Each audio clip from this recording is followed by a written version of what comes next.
Ben Jack, and this is Advanced Passion, the show where I invite guests to come and evangelize me about something they are passionate about. It could be a book, it could be a movie, it could be a place, a person, some food, pretty much anything at all. And today, I'm delighted to be joined by Sammy Jabangwe, one half of the incredible Soulbox. Yes. Hello. Thanks so much. How you doing? Sammy, why don't you tell us a little bit about who you are? What is Soulbox? What is a Soulbox? What is a soul box? A soul box is a box that has a lot of soul in it. And that's what me and Ben, my bandmate, are. So we're in a band. No, not this Ben. Different Ben. In Soulbox. I'm more talented. I'm joking. Of me. Yeah. Just myself. Not much talented, just talented. Full stop. A talented version of me.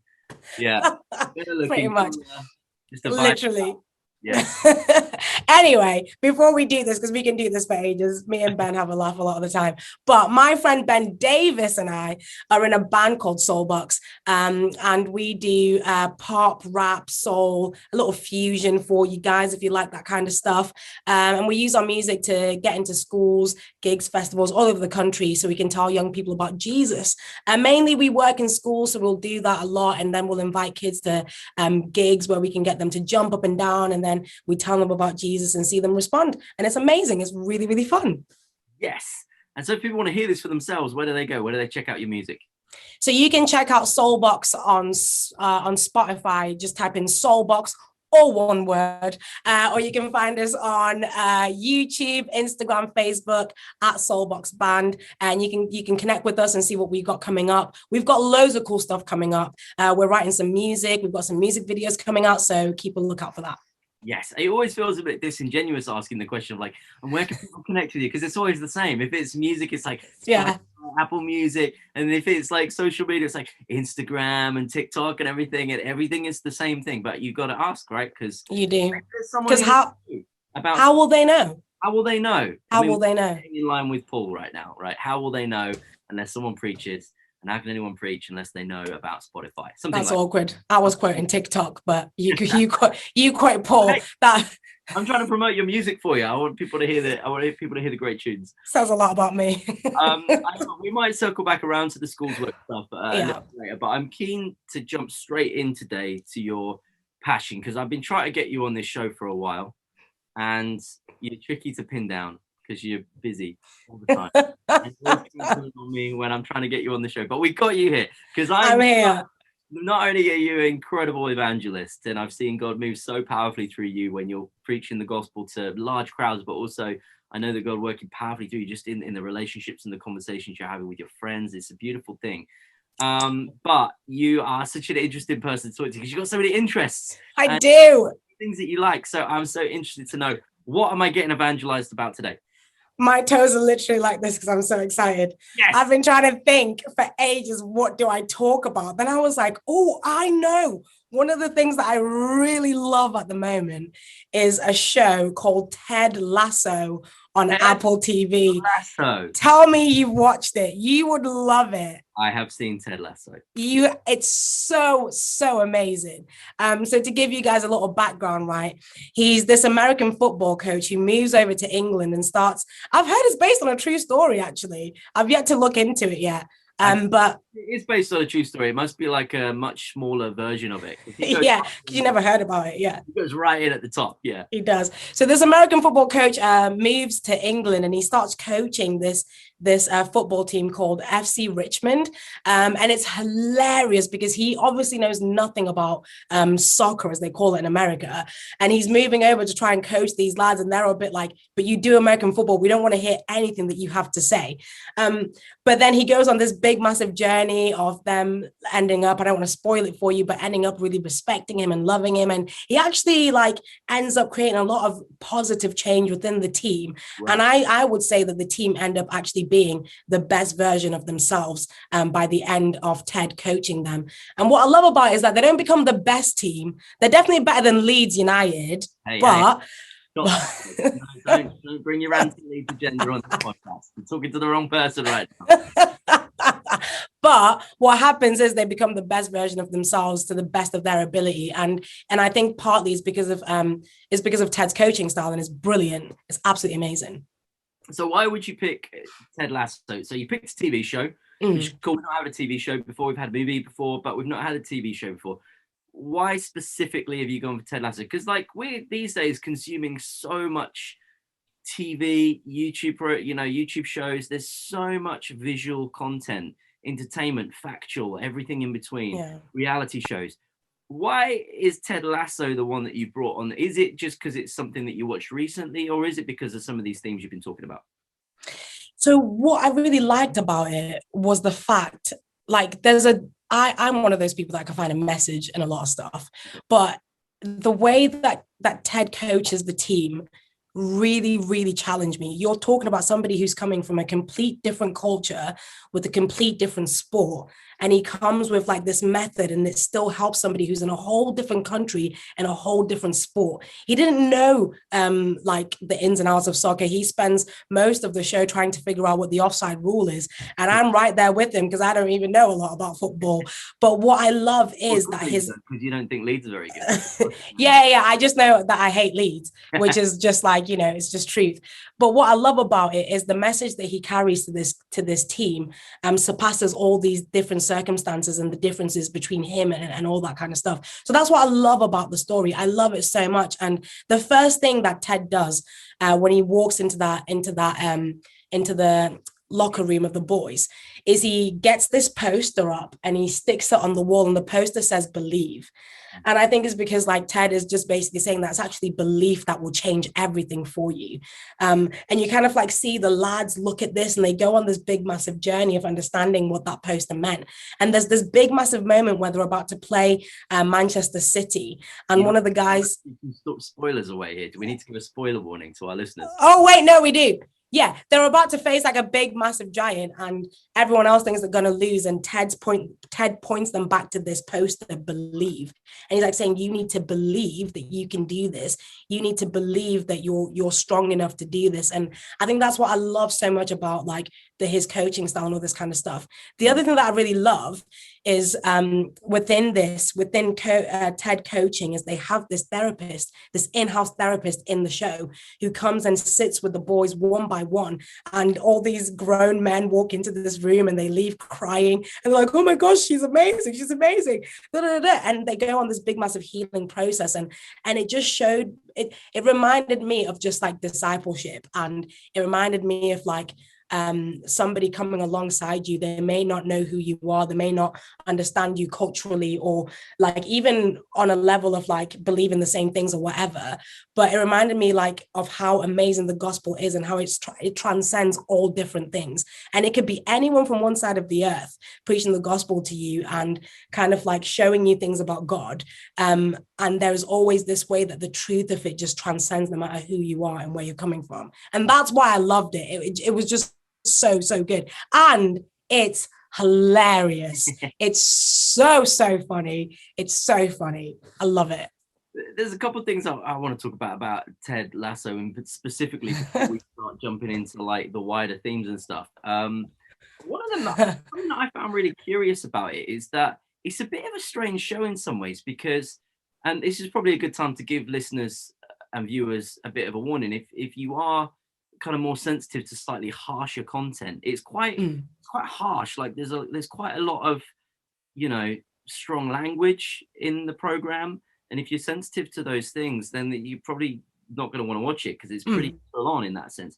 But what I found quite strange about it was that it's very sweary. There's quite a lot of bad language in it, but it's a very sweet, innocent, pure show, really, in a lot of ways. That was quite interesting that they had this show that was really the kind of moral life of the show is actually very strong, and it's very pure, and it's very positive, and there's quite a sweet innocence to it. It's not cynical at all, and it's really lacking some of the stuff that I really don't like about some TV shows and things that come out, which is very cynical, very dark.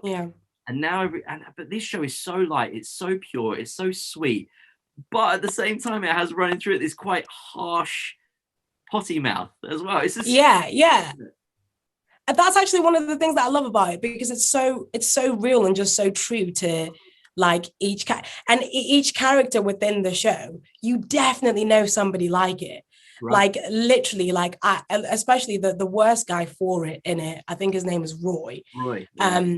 But he's such a beautiful guy. He's such a beautiful guy. And you see his journey and what he's been through, and it comes out, and it just makes you fall in love with people, despite their imperfections. So there's so many characters within it that you think you're gonna hate, but as the show goes on, you're like, oh, I see you, I love you. You need to change this about you, and you need to work on this, but I so love you and I want to see you change. And that's what you're doing throughout the show. You're like, oh, come on, you can do better, you can do better. And you just go on this big, massive journey with each storyline. Yeah, that is an amazingly profound thing, because so much of the media that we consume in the storytelling sets people up as heroes and villains. Yeah. And there's bad guys, and we're supposed to root for the good guys. Occasionally we might kind of be attracted to the bad guy because they're a little bit, cool and a little bit quirky. But and there's this trend in Hollywood filmmaking at the moment where if you have a film franchise where it's not just one movie, if it's like one movie, they'll kill the bad guy off or whatever, or he'll get put in prison and that's it. It's over. If it's a series of movies, then what happens is a bad guy will come into it, but then over time they will like redeem them somehow, and the bad guy in like the third or fourth movie will end up becoming one of the good guys on the same day. It's this kind of really interesting thing. And I can kind of see that there's some merit to that, but also there's some strange storytelling choices at times that are going on. But what I love about Ted Lasso is that it's not redeeming like villain characters in 3 movies try and make them good guys. It's actually just saying people are complicated, and people have days when they do bad things, and they lie to people, and they are not very nice to people, and and actually, but don't write them off. Yeah. In episode 1, you're like, oh, I don't really like that character. But then by episode 2, just like what you said, you're like, it's not even that you kind of like totally like them. So, but you like go, oh, I kind of get it. I kind of know why you are the way you are. And I'm kind of coming around and I feel for you. And you put it perfectly. You're saying, come on, you can, if you work on that, you can do better. And it's I can't remember the last time that I watched a show that was so positive about all of the characters. Ultimately, even the ones that in one episode you think is pretty nasty, but you start to see beneath it that they're actually just needy people. Yeah, there is one character I'll never like, but that's if you're gonna watch it, you can find out yourself. But we need for most of them, like, we need some kind of Twitter thing where people can write in what is the character you think that's happening. Who is the character? Yeah, it's brilliant. I just love it, and I also think that. Like, I'm kind of trying to get my friends who really do like football and who do get it, because I think they'll find it really funny as well. Even the fans and the 3 guys are so funny. They bring me a lot of joy. It's just a great show. I love it. There's a lot going on. There is a lot going on in the lives of characters and stuff. I think that Ted himself is a character, again, without trying, like, we won't give any like major spoilers. Yeah. Just Ted in his character is such a fascinating character because he's so positive. So bubbly, and he's so giving of himself to other people to try and win them over, but actually there's quite a lot of loneliness. And I found that really interesting, that there's a character here who is genuinely not cynical. It's not that he's putting a face on for the world and pretending to be not cynical, but behind the scenes he is a cynic. No, he's genuinely a positive guy. Because of circumstances in his life, when he's alone in his flat at night, he's lonely and he's pregnant. I just thought, man, there's so much profundity here about all sorts of different ways that people are living their lives. No, I agree. I totally agree. And I think one of the things that I love about Ted is he goes on a massive journey with that, obviously. Again, without trying to spoil that, I wish I could tell you all, but he goes on a massive journey with that. And I think one of the things that struck me was about learning to thrive in the process, is that you can be going through stuff, but being in a process and being on a journey doesn't mean that you don't do stuff, or that you're not present, or that you don't get involved with life and kind of like what you're doing and all that kind of stuff. It's about being in those moments and being authentic about it, but still thriving in the process whilst you're growing and while you're learning and while you're changing. And that's actually one of the things that I love about him. You think, oh, you're so positive and yet you're going through all this kind of stuff. And I love that life doesn't knock him down completely to take that part away from him, but he just learns how to do it in a really healthy way. That's like like really authentic and honest before his friends and stuff like that. So that's one of the things that I love about the development of his character as it goes on as well. Yeah, and I mean, if you wanted to use this show for starting conversations and talking to people, I mean, you could talk about community. There's such a focus on community, the Yeah. Richmond community, the community in the pub, the fans, team themselves, the wider kind of network of the footballing world and stuff. There's stuff around teamwork. There's stuff around betrayal. The whole concept of him coming over. This isn't a spoiler because it happens right at the start. The whole concept of him coming over is that the chairwoman has brought him over to be a failure. And he thinks he's coming over to be a success. And as the story goes on, there's this feeling of simmering betrayal that sits under it, and then feelings of loneliness and alienation, and feelings of inadequacy and needing to reach certain targets and goals and not being the person that you want to be, and relationships not working out. There's so much going on in this 30-minute comedy show about a US American football coach that comes to coach English football. So it's amazing. And it kind of reminds us how so much of what we watch is actually pretty shallow. Yeah. You don't need to create something that is boring, or you can create something that is full of joy and full of life and full of fun and makes you want to watch it and makes you want to come on a podcast and talk all about it. And yet it's probably one of the most rich things that's on television. Yeah, it's won a lot of awards as well off the back of this. And I was really gutted because I thought I'd got to the season finale the week just gone. And then I was upstairs chatting to a friend, and I was like, oh, I'm really sad because it's finished. And they were like, no, there's another episode that's coming out on Friday night. I was like, thank you, Lord. I'm so excited to see the season finale of season 2. I was like, oh, I don't know what I'm going to do when it ends. Because you are right, there's not really a lot of things to get really stuck into at the moment. I'm like, no, don't end, make another season. Yeah, you have to go back around again. I do, I would. And it's one of those shows as well. You can watch it over and over again. It's so funny. My humor has increased a lot. And I'm not telling anyone that I'm stealing the jokes from Ted Lasso. Everyone just thinks I'm funny now. So I'm really excited. One of the things I like about it is that because it's being released on Apple TV, it doesn't, or you just said it comes out on a Friday, and it likes these shows that come out on Netflix or whatever, and they just dump the whole show, and then you can like binge it. And sometimes it's fun to binge a show. I remember back in the day watching 24. That was my show, and back in the day when 24 was on every week, and it was torture having to wait every week for, or Lost was on TV, like having to wait for these crazy cliffhanger endings. So it's been fun to have the bingeable shows that you can just power through. But actually, I kind of like the fact that Ted Lasso has gone back to the weekly format, because it creates a community of people who are watching it and then talk about it. And they have this thing called water cooler TV. And what that means is it's the TV that you gather around the water cooler in the office on a Monday. Nice. Talk about what you watched. And it's kind of harder to do that when you binge something, because you get all the secrets straight up. You get all the twists and the turns, you get all the answers. But I like the fact that Ted Lasso and some other shows are doing this weekly thing now. Why do you think it is that we're so drawn to watching, and then we don't just go, oh great, I really enjoyed that, but we're like, I gotta go talk to somebody about that. I gotta go tell them and ask them questions about what they thought. Why do you think we're like that? As people in general? Yeah. Oh, that's a really deep question. I don't know. I think it's just because because it's not always with anything that's bad. I've done it with a few shows that I've watched recently that have been quite like, either like a lot of documentaries that are going around right now, and you're like, oh, I want to hear people's opinions about what they think. I think it's because naturally we don't want to experience things alone. We want to hear what other people think, and there's a lot of enjoyment in watching things like with other people, because the funny thing is I watched episode 1, and then I was like, I can't watch this by myself. I need to tell my mentor because she needs to watch it with me. She's going to love it. But then that then means that I have to wait for when she's free to watch it, which is really irritating.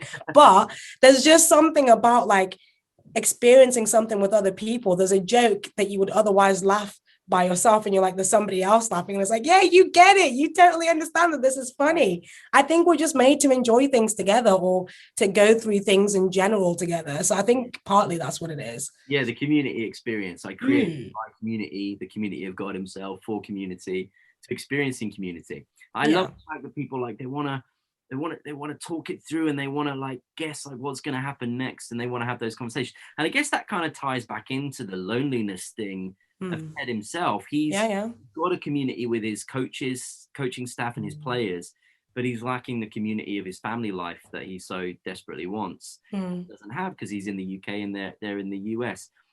Like, what do you think? Like, as I was watching the show, a bunch of stuff was going in my mind about like that whole side of it, like loneliness and isolation.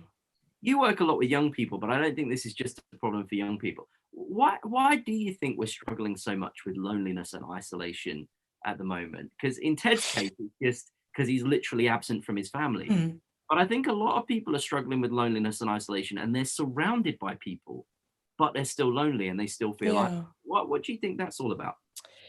I think one of the things is how we view letting people in to struggle, like vulnerability. Like for me personally, is I am somebody who, up until like about 3-4 years ago, I would just go through things by myself, because like, especially when you're, for me, my personality type, quite similar to Ted's actually, when you're just this really great, funny person that everybody really just loves. No, I'm joking, but being such a loud person, being somebody who a lot of people in my life, ever since I was little, even friends, just always have looked to me. So I felt like if they knew that I was actually lonely or I felt insecure, that I would look weak and that I would take away, almost like I felt like I had to be some kind of like symbol of hope for people to know that, oh, well, you can be happy all the time. You can kind of like have it all together or whatever, but I thought that me being vulnerable would show weakness, rather than actually through vulnerability, I would connect better with people. I thought I had to give people what they expected rather than what was real and authentically happening to me.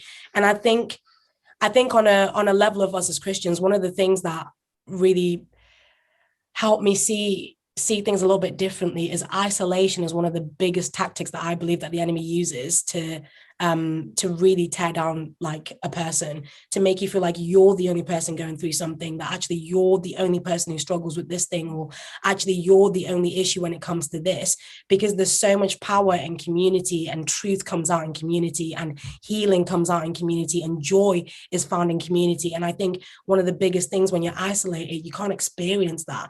And so I think it's like a big, massive tactic, and we just feed into it.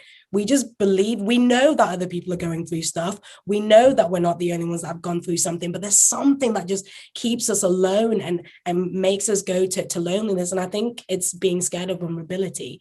But I think a helping thing is actually understanding that vulnerability is a strength and it's not a weakness. That's what I personally have learned.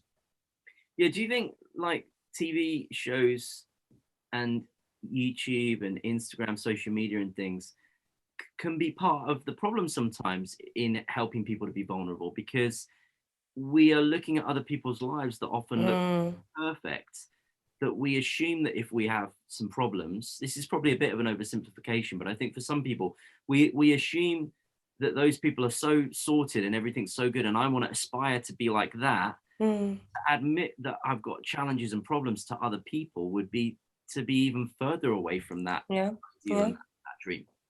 Yeah, I think it is a massive part of the problem. It's like the whole industry, the way that it portrays things like that. I think that's why when you find a show like Ted Lasso, the reason why you love it so much and you're like, oh, this, because it's real. Like, I think a lot of the time what we actually are presented with on YouTube, on social media, in films and TV is not the real thing. Like, I love reality TV shows, and I'm under like no like false belief that everything in there is fake and it's trash, and yet I still love it. And I still compare myself to, people that live in Chelsea who do all this other stuff. And I'm like, oh, but I don't have that, and all this kind of stuff. And it's like, yeah, but they probably don't have that either.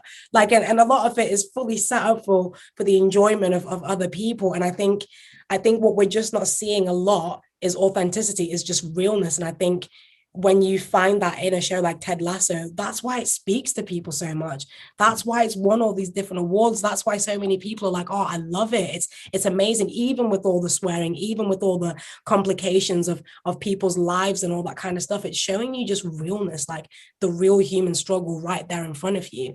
And I think it really does empower people to be vulnerable when they see it like presented in such a relatable way. Well, at least I definitely think so. Definitely done that for me. Like, yeah.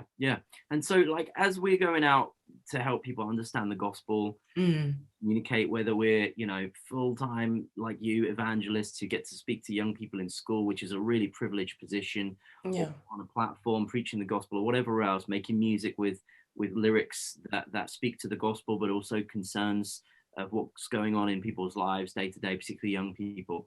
Or whether you're someone who doesn't have all of those opportunities, but you do have family around you that don't yet know Jesus. You sit next to people on the bus every day on the commute to work that don't know Jesus. You work with people, you have friends that don't know Jesus. How can we, in our evangelism, help people to realize that the ultimate vulnerability is the vulnerability of saying, God, I need you. I can't do this without you. I need you. How do you see vulnerability and evangelism kind of going hand in hand? One of the ways, actually, I was thinking, that's funny that you asked, because I had that this weekend. I was sharing at Message Church, which we started over the last few months, and I had the beautiful passage that you gave me from the rota that you organized of preaching about how Jesus heals somebody who's demon possessed. So thank you for that, Ben. I really, really, really enjoyed that. But it was such a difficult passage. And it was really, really, really difficult. And I sat with it for so long and for the whole week. And I was like, Lord, I don't know what to say. I really think deep down that Ben has done this to really screw me over. And I can't help feeling this resentment. No, I'm joking. But I was really sad. I was like, I don't really know what to say about it. And it's interesting at the passage, like at the end of it, Jesus tells this man who's now healed and is free to go and tell others what God has done for him. And the pastor says he went and told others what Jesus has done for him. And God said to me, go and tell others what I've done for you. And oftentimes when it comes to evangelizing, we can sit there trying to prepare something that sounds perfect, that makes everything look like really like polished and well done and all this kind of stuff. Like our gospel presentation is so like bish, bash, bosh, and when we do this, people are going to come to know who Jesus is and all that kind of stuff. And there's nothing wrong with preparation. I'm all for preparation. I love preparation, and I love being able to communicate things clearly and well so people can understand. But I think sometimes what we lack is just showing people that we've been there as well, that in some ways we are still there as well. We're still discovering who God is. We're still on this big, massive journey of him working in our lives. And I think having vulnerability within evangelism is so impactful for people. And being real with people as Christians is so important. And that's one of the things that I saw on Sunday. I stood up there and shared my testimony within like inviting people into the gospel and inviting people to follow Jesus. And it's so funny that every time that everybody came and chatted to me after, they were just like, thank you for sharing that. I would have never thought that somebody like you would have been through that. And I was like, wait, what? Like, that's a bit mad. It's like, and it almost makes you go, oh, how do I present myself? Like, because I'm just a normal person who's been through things, who's been through like some of the heaviest things personally that I never thought I'd go through. And I think just being so open and vulnerable with people in that moment. And I also felt God actually say to me in preparation not to make too many notes. And so I didn't really have a lot of notes. And then when I shared, I truly understood what God had been saying to me that whole week. It's just being real and authentic with people and just sharing with them what God has done in my life and making it available to them and being like, do you know what? God can do the same.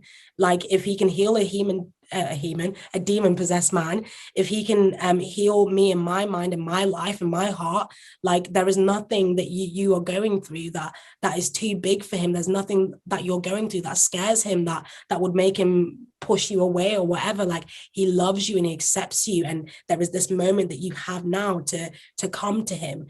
And it was just honestly one of the most powerful moments that I've ever had within evangelism, and it was beautiful, and it was all because of authenticity. And I'm babbling, but one of the things as well from working with young people is that's all they want. Yeah. Like young people can see right through you. When you are not being authentic, they see right through you. And I've seen it as well. I've seen it because you might not think it's intimidating to walk into an assembly hall of like 800 12-year-olds, but it's very intimidating. I get intimidated looking at them. And I know that there's moments where I've gone to speak a certain kind of way because I feel like I need to. And I've seen them disconnect just like that.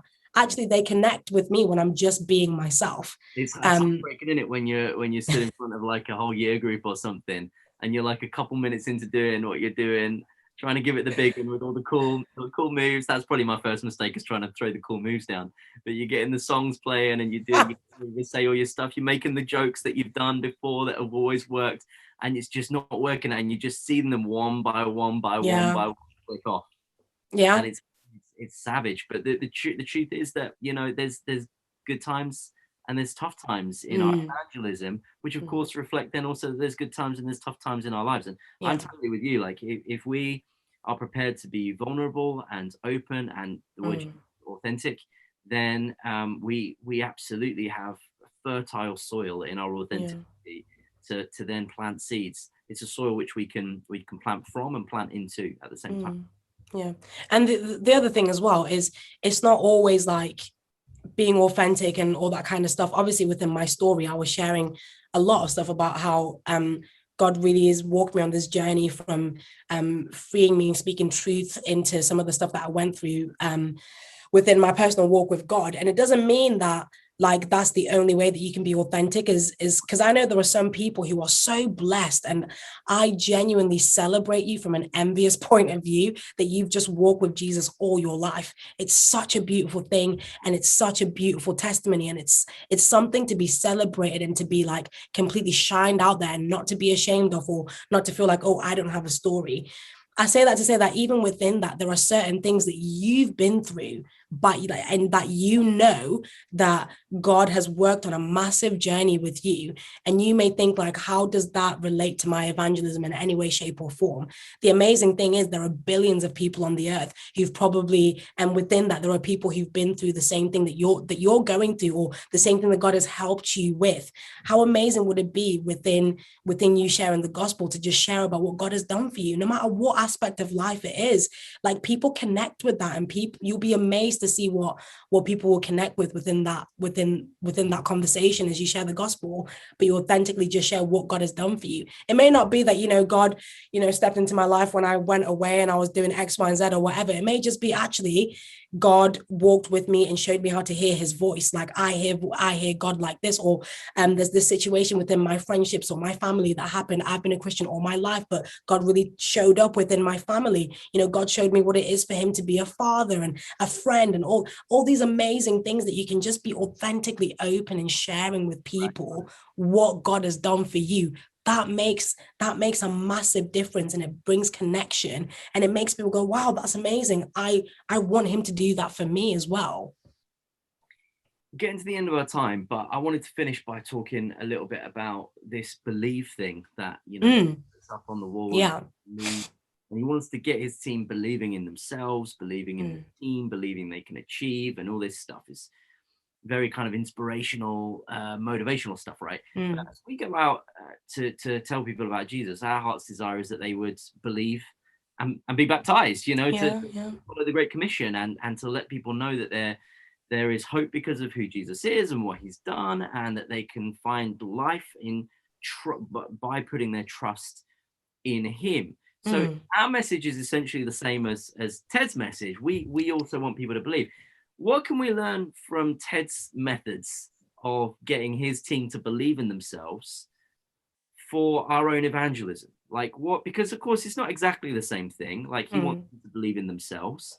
We want people to believe in something bigger than themselves, which actually sometimes can be a greater challenge, I think. Although in this day and age, I think people really do struggle to believe in themselves as well. The mantra of the day is, you know, you can be who you want to be, you can achieve anything, believe in yourself, rah, rah, rah. And yet people still struggle. And I think we would probably understand that the problem is if you don't first have a foundation of whose you are, you'll never have a good foundation of who you are. And then it is hard to ultimately believe in yourself when you don't believe in the one who has made you yourself. Right. So these are important things, and we want to get that across in our evangelism. But just like, what have you seen in the show with Ted Lasso, with how he is in his character, in his personality, in his behavior with his team? What are the things that we can learn that might help us to actually, by God's power and grace, bring people to belief in him?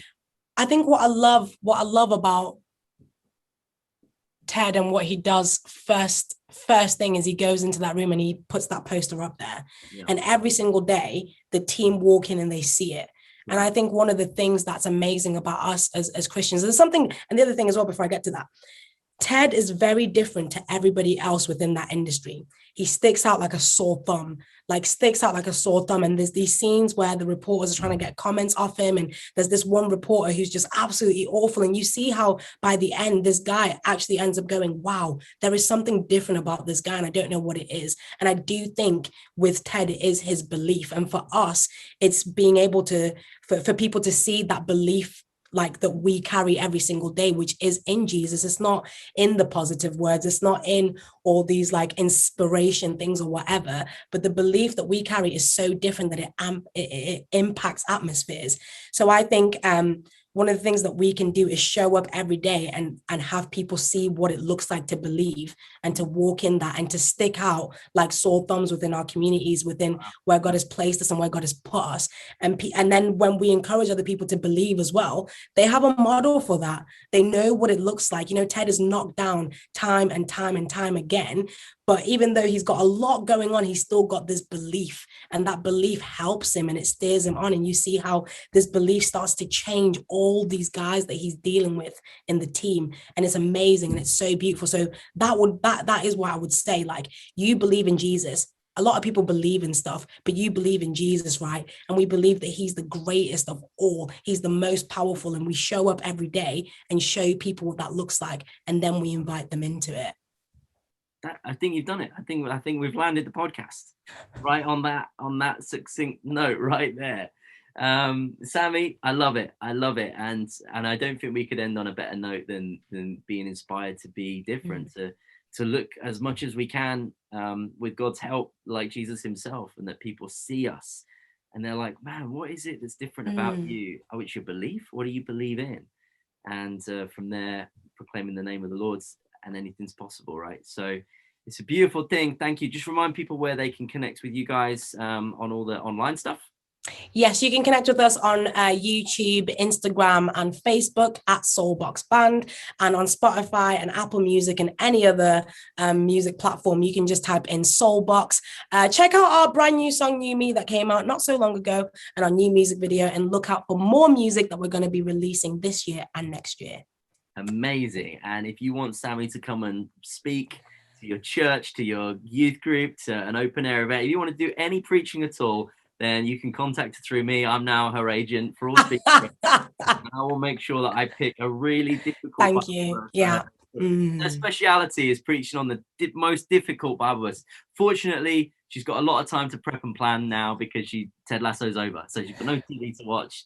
So whatever's difficult for her to preach on, get in touch. We can make it happen for you. Sammy, thanks. Thanks, Ben. Thank you all for tuning in. We will be back next time. Don't forget to like this video if you're watching on YouTube, and comment and say what you think, and offer any questions and any further thoughts that you have. Difficult Bible passages for Sammy to work through, anything that you want. And do make sure that you subscribe so you never miss out on any of these great conversations. We will see you next time.